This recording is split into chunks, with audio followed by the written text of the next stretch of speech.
बस मैं आपको उसे पकड़ाऊंगी और आपको उसे फटाफट से पकड़ लेना है। तो चलिए देखते हैं आप पकड़ पाते हैं या नहीं। पकड़ो पकड़ो पकड़ो पकड़ो। नहीं, ओह छूट गया। एक बार फिर से पकड़ो पकड़ो पकड़ो पकड़ो पकड़ो। नहीं, अभी भी नहीं। क्या कर रहे हो? अच्छे से पकड़ो।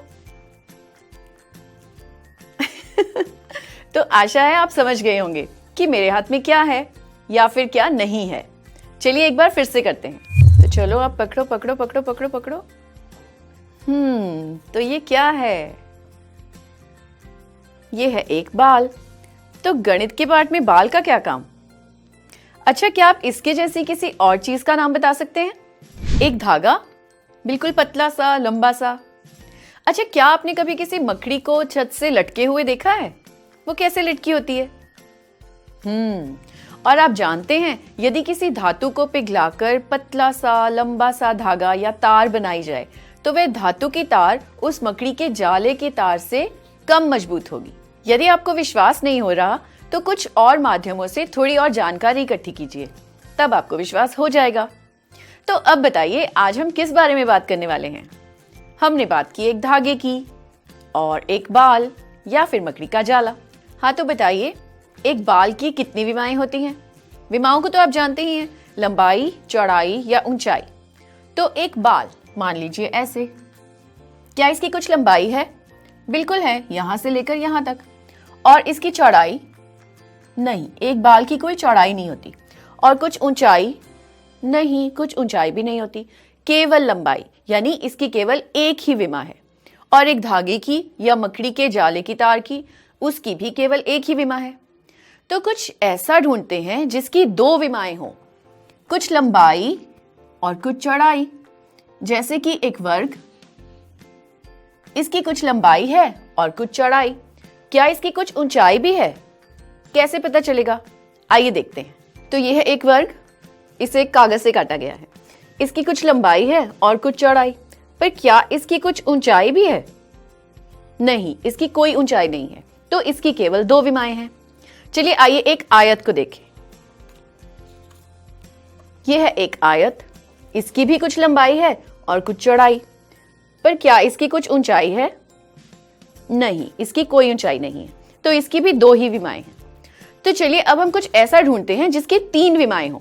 तो यहां देखिए, एक घन, इसकी कुछ लंबाई है, कुछ चौड़ाई है और कुछ ऊंचाई भी है। तो इसकी कितनी विमाएं हैं? तीन विमाएं। चलिए कुछ और देखें। एक दवाई की डिब्बी, इसकी भी कुछ लंबाई है, कुछ चौड़ाई है और कुछ ऊंचाई भी है। तो इसकी भी तीन विमाएं हैं। यह है एक घनाभ। तो यहां देखिए, यहां है एक रेखा, और हम जानते हैं कि एक रेखा की भी केवल लंबाई होती है, ना तो कोई ऊंचाई और ना ही कुछ चौड़ाई।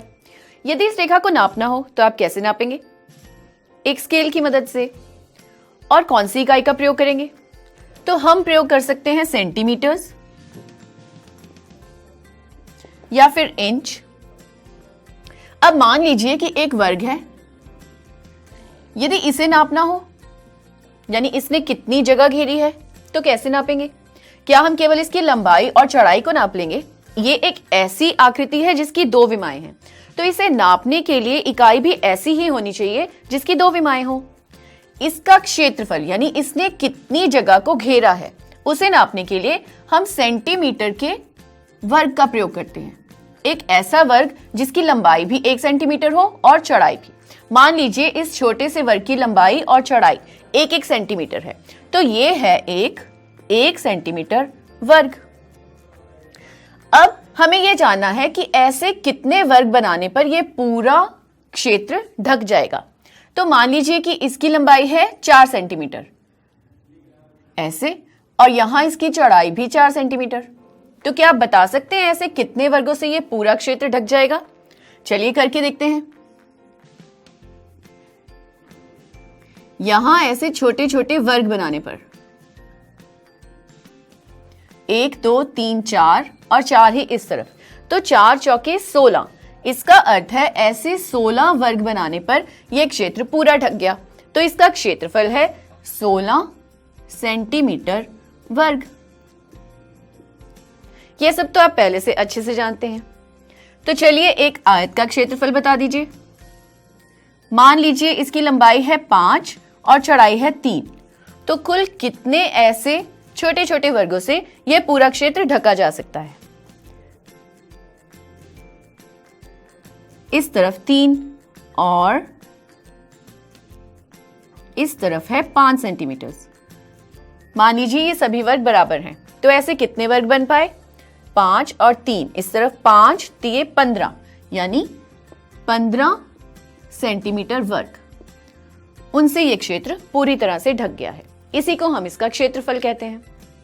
पर आज हम पढ़ेंगे कुछ ठोस आकृतियों यानी 3 विमाओं वाली आकृतियों के पृष्ठीय क्षेत्रफल के बारे में। यह है आपकी पुस्तक का पाठ 13, पृष्ठीय क्षेत्रफल और आयतन। आपने आयतन के बारे में भी पढ़ा है। तो चलिए अब हम कुछ ऐसी वस्तुएं देखते हैं जिनकी 3 विमाएं हैं। तो यहाँ है एक घन, इसकी 3 विमाएं हैं, लंबाई, चौड़ाई और ऊंचाई। यदि इसका क्षेत्रफल निकालना हो तो उसका क्या अर्थ होगा? यदि मैं इसे यहां यूं रखूं तो ये इतना क्षेत्र ढक लेगा, क्या वही इसका क्षेत्रफल है? नहीं, वह केवल इसके एक ही पृष्ठ का क्षेत्रफल है। हमें इसकी सभी सतहों का क्षेत्रफल निकालना होगा, उसे ही हम कहेंगे इसका कुल क्षेत्रफल, कुल पृष्ठीय क्षेत्रफल। ऐसा कैसे किया जा सकता है? चलिए पहले देखें कि इसकी कुल कितनी सतहें हैं। 1, 2, 3, 4, एक ऊपर और एक नीचे, यानी 5 और 6। तो यदि हमें इसका कुल क्षेत्रफल निकालना है, कुल पृष्ठीय क्षेत्रफल, तो हमें इन सभी 6 की 6 सतहों का क्षेत्रफल निकालना होगा। आइए देखें। मान लीजिए हमें किसी कागज से इसे पूरी तरह से ढकना है, तो उसके लिए हमें ज्ञात होना चाहिए कि हमें कितने कागज की आवश्यकता होगी। आइए करके देखें। एक कागज है,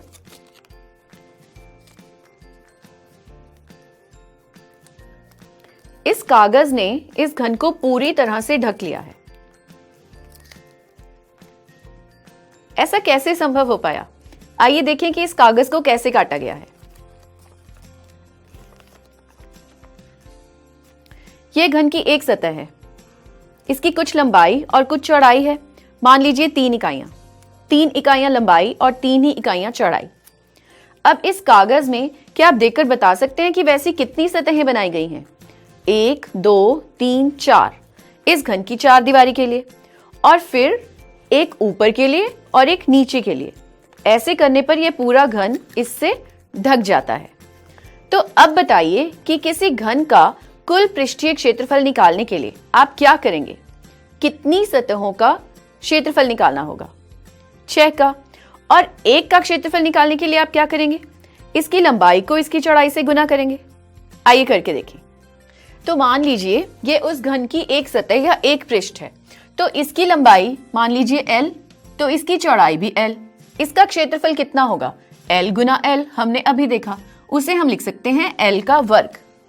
अब हमने देखा था कि एक घन में इस तरह के 6 पृष्ठ, 6 सतहें हैं, तो उनके क्षेत्रफल के लिए यानी घन के कुल क्षेत्रफल के लिए हमें इसे केवल 6 से गुना करना होगा, यानी 6 और लंबाई का वर्ग। इस प्रकार से हमें एक घन का कुल पृष्ठीय क्षेत्रफल प्राप्त होगा।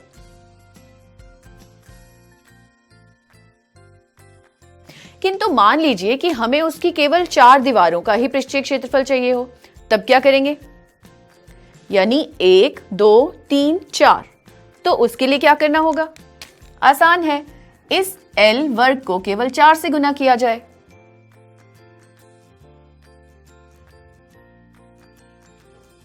मान लीजिए कि इस 4 दीवारी के साथ हमें उसके आधार का भी क्षेत्रफल चाहिए, तब 1, 2, 3, 4 और एक 5, यानी कि 5L²। और यदि हमसे पूछा जाए कि इसका कुल पृष्ठीय क्षेत्रफल कितना होगा, तो 6L का वर्ग। आइए अब एक घनाभ को देखें। तो यहां देखिए एक घनाभ, मैंने इसे भी एक कागज से ढकने की कोशिश की है। आइए देखें कि उस कागज की आकृति कैसी बन गई। तो इस घनाभ की लंबाई थी यह, और यह उसकी ऊंचाई, और यह उसकी चौड़ाई। तो क्या यहां भी 6 पृष्ठ बन गए हैं? एक बार फिर से देखते हैं। इस कागज ने इसे पूरी तरह से ढक लिया है, यानी 6 की 6 सतहों पर यह कागज आ गया है। तो अब हमें जानना है कि इस घनाभ का कुल क्षेत्रफल कितना होगा, कुल पृष्ठीय क्षेत्रफल। उसके लिए हम पहले देखते हैं कि इसके कितनी सतहें हैं। एक ये, यहां कुछ लंबाई है और उसकी कुछ चौड़ाई। इस सतह में उसकी कुछ लंबाई है और ऊंचाई, और यहां उसकी चौड़ाई और ऊंचाई। इस सतह के बिल्कुल पीछे वाली सतह, वह भी बिल्कुल इसके जैसी ही है। इस सतह के बिल्कुल पीछे वाली सतह, वो बिल्कुल इसके जैसी है, और ये दोनों सतहें आपस में बिल्कुल बराबर हैं। इसका क्या अर्थ हुआ, आइए देखें। तो आइए हम बनाते हैं एक घनाभ। यह होगी उसकी ऊंचाई, यह होगी उसकी चौड़ाई।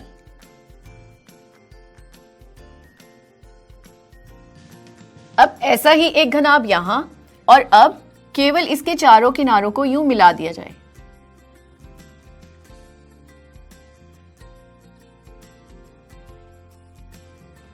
तो हमें प्राप्त हुआ एक घनाभ। तो यह इस घनाभ की लंबाई है, यह इसकी चौड़ाई है, और यहां यह इसकी ऊंचाई है। अब हम इसका पृष्ठीय क्षेत्रफल निकालने की कोशिश करते हैं। मान लीजिए सबसे पहले ये सामने वाली सतह, सामने वाला पृष्ठ, ये बिल्कुल पिछले पृष्ठ के बराबर है। इसका क्षेत्रफल निकालने के लिए इस लंबाई को इस ऊंचाई से गुना करना होगा, यानी L गुना H, यानी LH। इसी प्रकार से इसके पीछे वाली सतह के लिए भी इसी L को H से गुना करना होगा।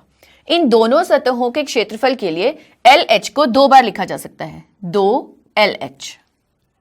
अब मान लीजिए ऊपर वाली और नीचे वाली सतह की बात करें, तो उसके क्षेत्रफल के लिए इस लंबाई को इस चौड़ाई से गुना करना होगा, यानी LB, और इसी प्रकार से ऊपर वाली सतह के लिए भी LB, तो यानी 2 बार LB, उसे इसमें जोड़ दिया जाए।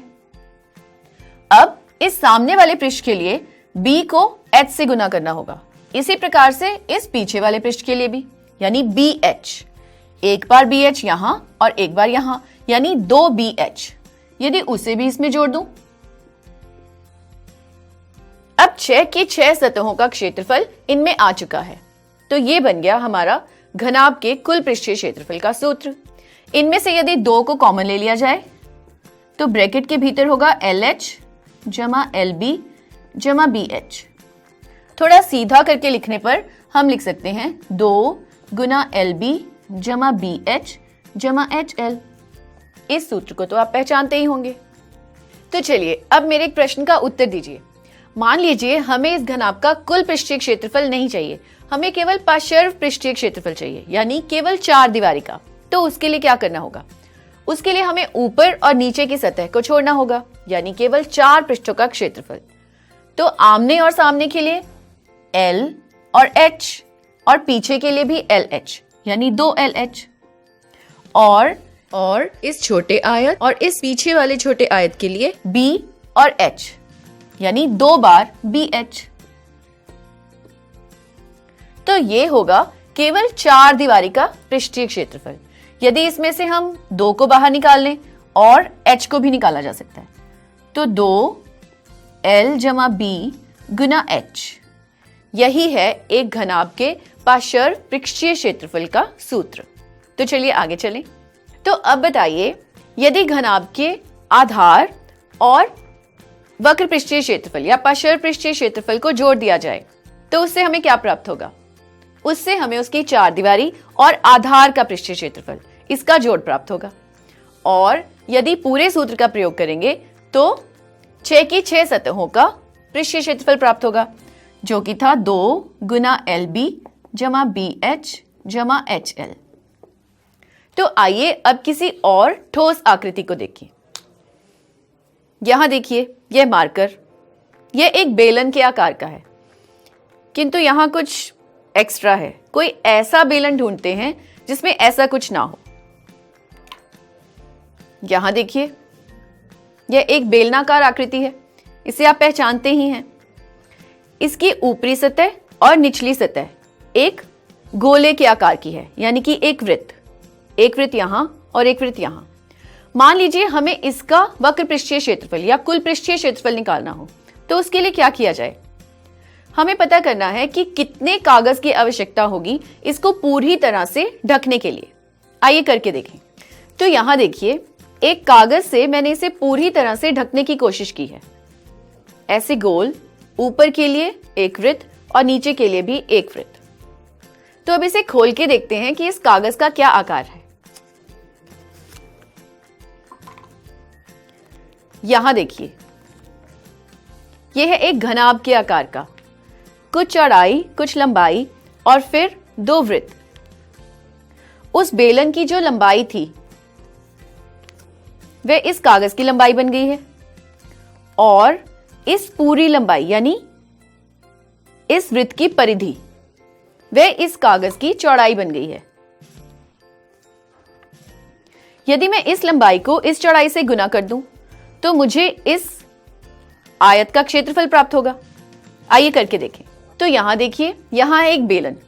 हमने अभी देखा कि यदि इस बेलन के कागज को यूं खोल दिया जाए तो इस बेलन की जो लंबाई थी वह उस आयताकार कागज की लंबाई बन गई थी, यानी कि यह लंबाई, और ये इस वृत्त की परिधि वह इसकी चौड़ाई बन गई थी, यानी कि b। यदि हमें इस बेलन की त्रिज्या दी हो तो क्या हम इसकी परिधि निकाल सकते हैं? बिल्कुल। हम जानते हैं कि एक वृत्त की त्रिज्या यदि r है तो उसकी परिधि की लंबाई होगी 2 पाई r। और हमने अभी देखा कि बेलन का ऊपरी और नीचे का सिरा वह एक वृत्त के आकार का है, तो यानी इसकी परिधि होगी 2 पाई r, यानी इस b का मान होगा 2 पाई r। अब यदि इस l को इस b से गुना कर दूं तो उससे इस आयत का क्षेत्रफल प्राप्त होगा।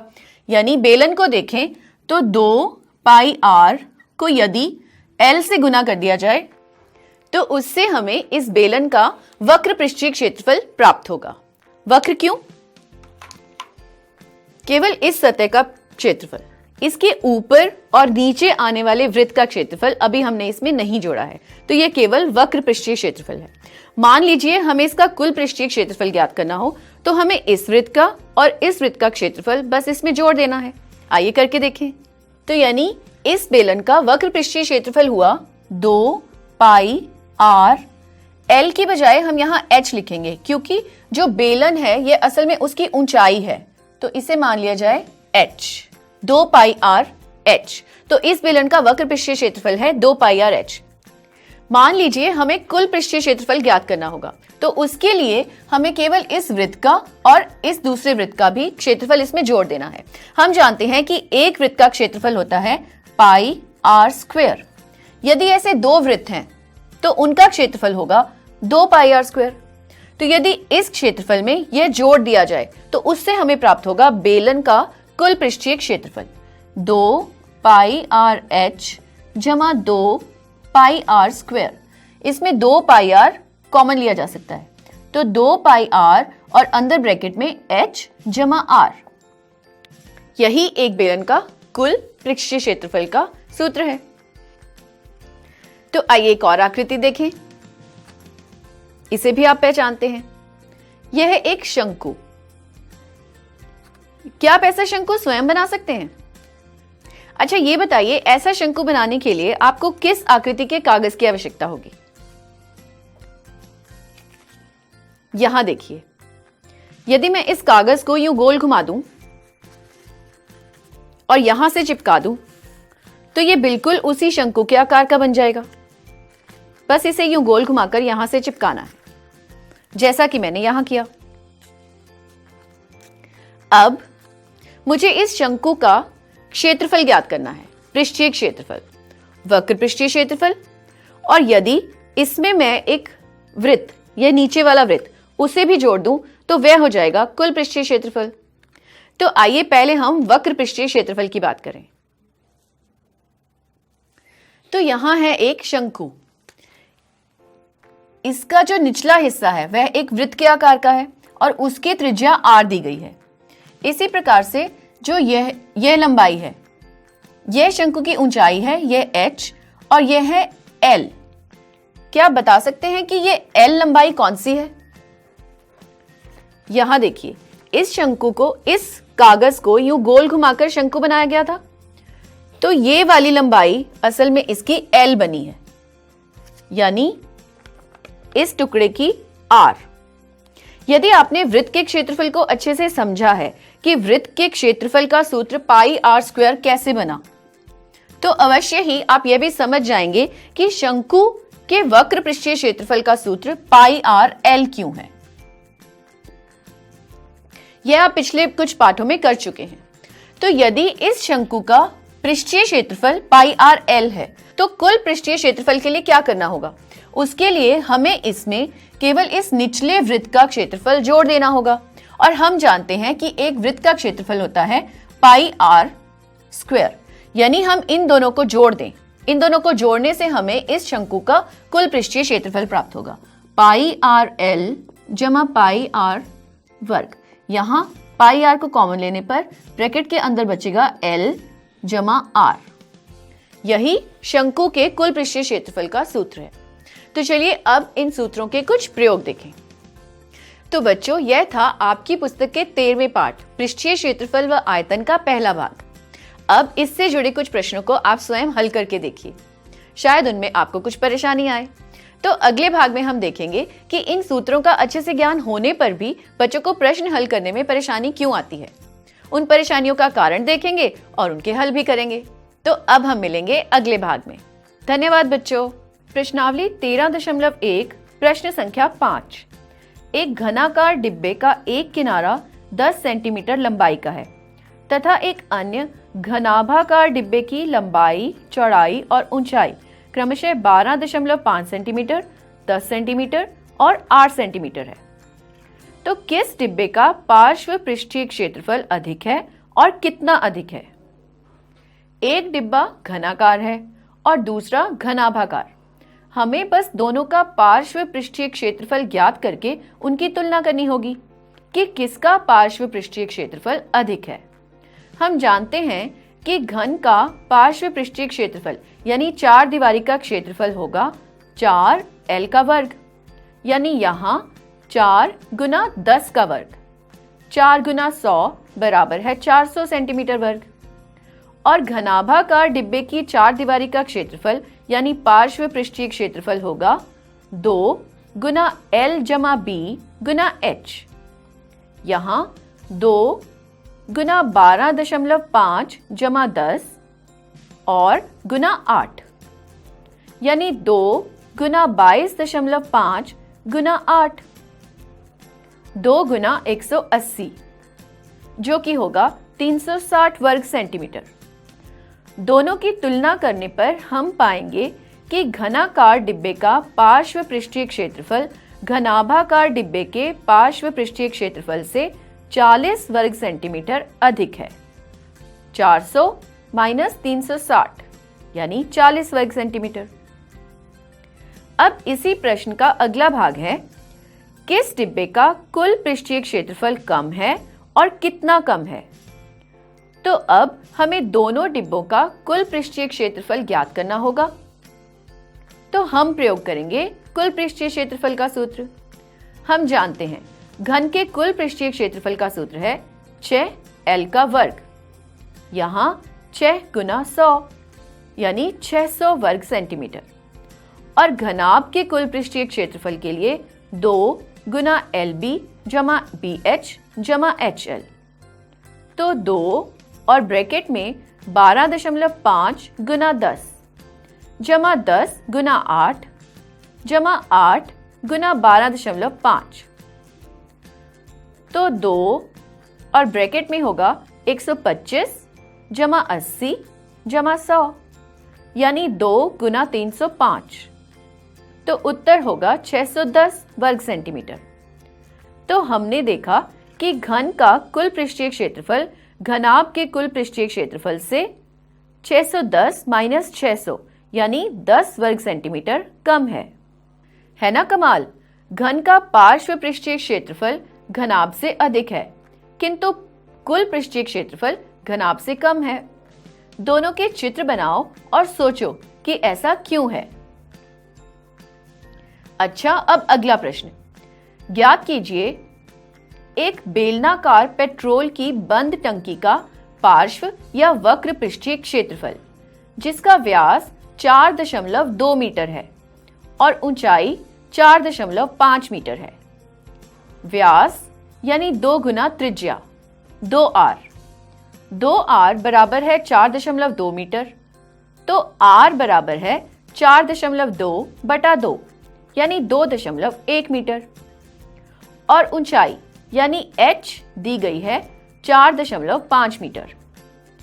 बेलन के पार्श्व पृष्ठीय क्षेत्रफल का सूत्र है 2 पाई r h यानी 2 गुना 22/7 गुना 2.1 गुना 4.5। पहले दशमलव हटा लें तो 2 गुना 22/7 गुना 21/10 गुना 45/10। अब हल करने पर हम पाएंगे 22 गुना 3 बराबर है 66 और 66 गुना 9 बराबर है 594 बटा 10, तो 59.4 वर्ग मीटर। ध्यान दीजिए यहाँ सभी लंबाइयां मीटर में दी गई हैं, तो क्षेत्रफल वर्ग मीटर में प्राप्त होगा 59.4 वर्ग मीटर। अब एक प्रश्न शंकु से संबंधित। प्रश्नावली 13.3 प्रश्न संख्या 1। एक शंकु के आधार का व्यास 10.5 सेंटीमीटर है और इसकी तिर्यक ऊंचाई 10 सेंटीमीटर है। इसका वक्र पृष्ठीय क्षेत्रफल ज्ञात कीजिए। तिर्यक ऊंचाई का अर्थ है L, तो L बराबर है 10 सेंटीमीटर। आधार का व्यास यानी D बराबर है 10.5 सेंटीमीटर, तो R यानी त्रिज्या होगी 10.5 बटा 2। अब वक्र पृष्ठीय क्षेत्रफल के लिए सूत्र है पाई r l यानी 22/7 गुना 10.5 बटा 2 गुना 10।